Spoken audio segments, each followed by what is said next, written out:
Salut tout le monde, j'espère que vous allez bien. On se retrouve aujourd'hui pour un nouveau vlog de photo animalière. Et aujourd'hui le but ça va être tester le nouveau matériel, le Lumix G9 associé au Leica 100-400. Et bien c'est parti, on y va tout de suite.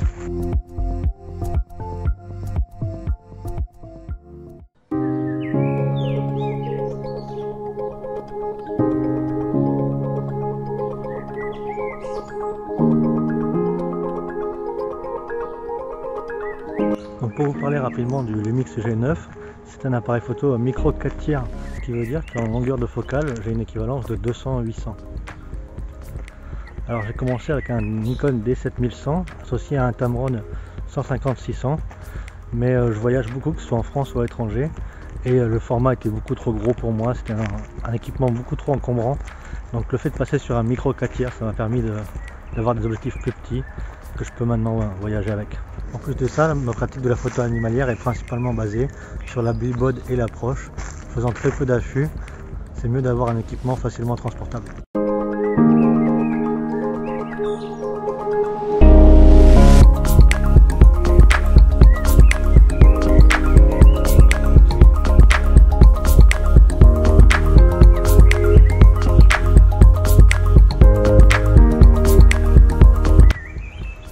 Alors pourquoi j'ai choisi particulièrement le Lumix G9?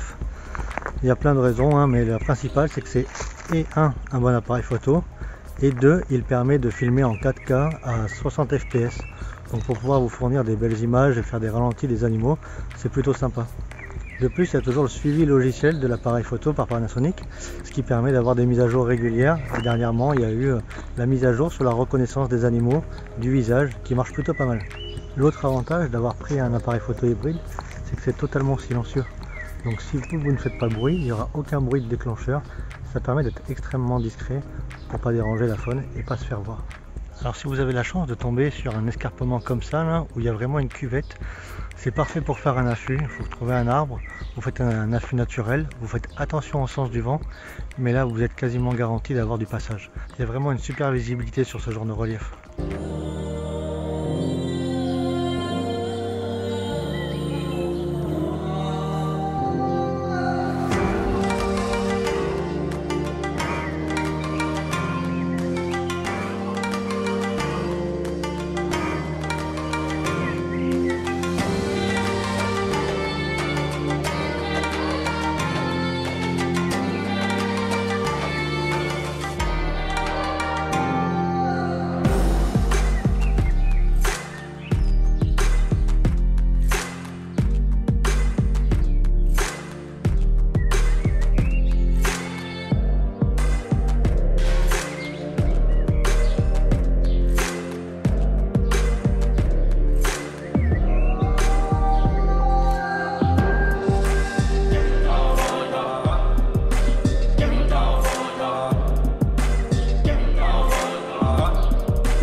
C'est clairement pour ce genre de moment que je fais de la photo animalière, pour pouvoir croiser des animaux sauvages comme ça et pouvoir les filmer.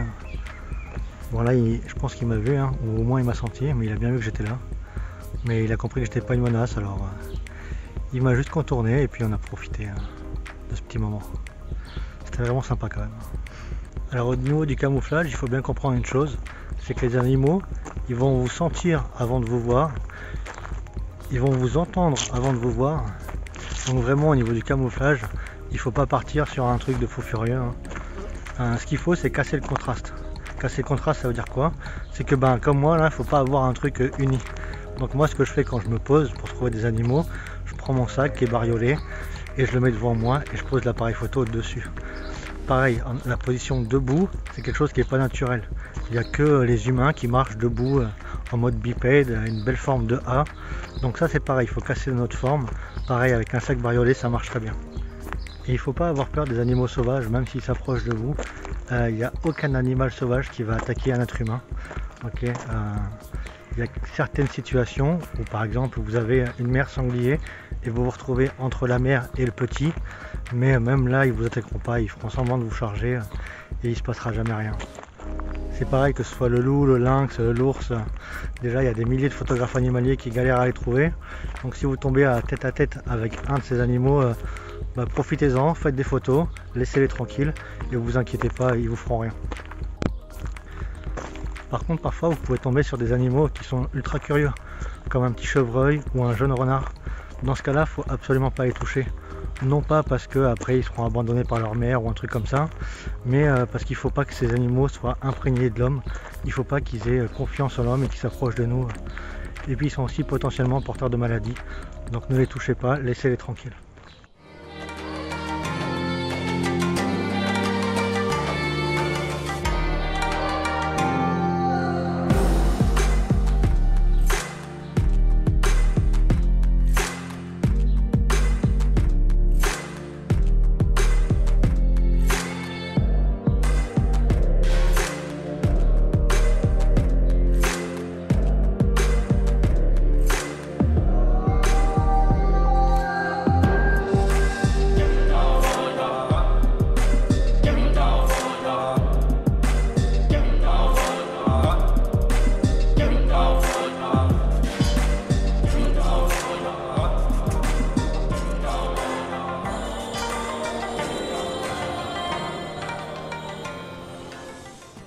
Bon, et bien que dire de ce nouvel appareil photo? Et bien j'en suis très content.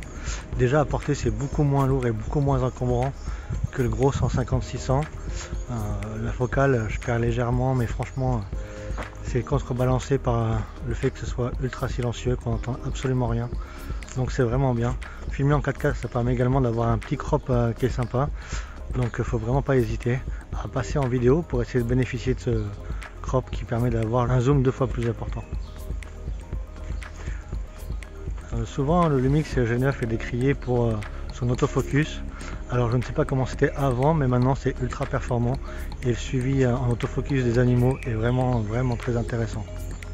Alors ils font pas l'autofocus sur l'œil de l'animal non plus, mais avec une ouverture assez grande, ça permet d'avoir une bonne qualité d'image. On aura quand même eu la chance de croiser ces deux petits chevreuils. J'ai passé un moment extraordinaire avec les deux. Les deux m'ont vu, mais c'était vraiment super sympa. L'important c'est qu'ils puissent partir calmement, qu'ils ne partent pas en courant, parce que là pour moi c'est un aveu d'échec. Mais là les deux sont partis tranquillement, donc ça c'est vraiment sympa aussi.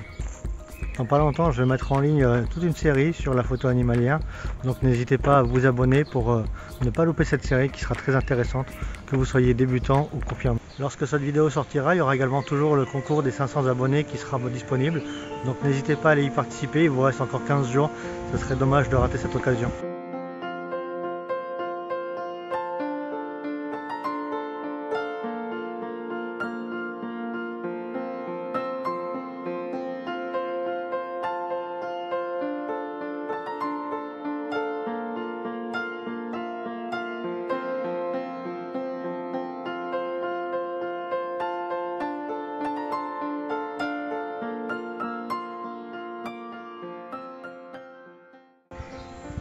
Je vous mets également juste là la playlist avec le vlog précédent et à côté la playlist avec les blind tests pour continuer à apprendre sur la nature et reconnaître les chants des oiseaux.